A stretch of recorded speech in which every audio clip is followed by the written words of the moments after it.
is Henry Hogan.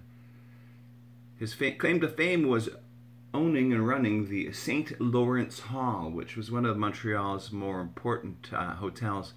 This is a little excerpt from my book, Montreal 375 Tales.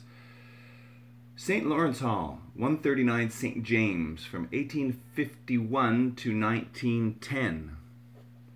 At a time when food was dirt cheap, Montreal's top hotel insisted all guests sample fish, steak, chops, ham, chicken, turkey, rissoles, and 10 other dishes, along with jugs of milk and coffee.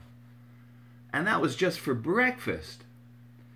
Owner Henry Hogan, whose Battle of Waterloo war veteran dad drowned after tumbling off a steamboat into the St. Lawrence River, sported big whiskers, curly mustache, pince-nez glasses, and would hoist 3 fingers in the air while talking, meanwhile vigorously shaking people's hand with his other paw.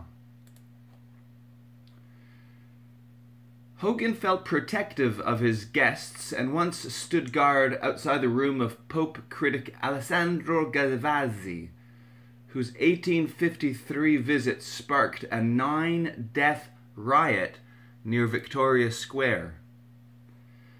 The bustling street outside the 200-room hotel was jammed with carts, cabs, and carriages, while inside sat a barber shop and a reading room with an all-night telegraphic bureau for newspaper reporters.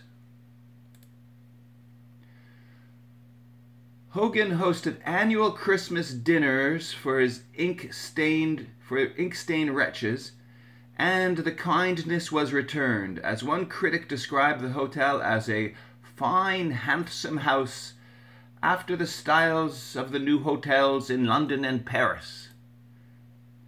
The hotel attracted Confederate military men, and Montrealers warmed to the Southerners during a time when many were not keen on Abraham Lincoln.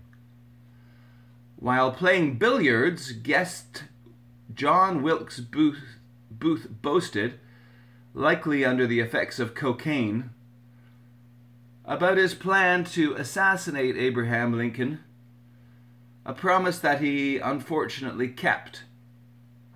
Hogan earned praise for charging 10 cents for a glass of scotch, long after competitors charged 5 cents more.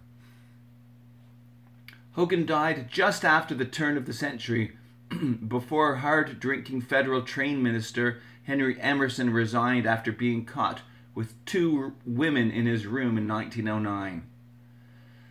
The hotel was demolished and replaced by offices in 1910.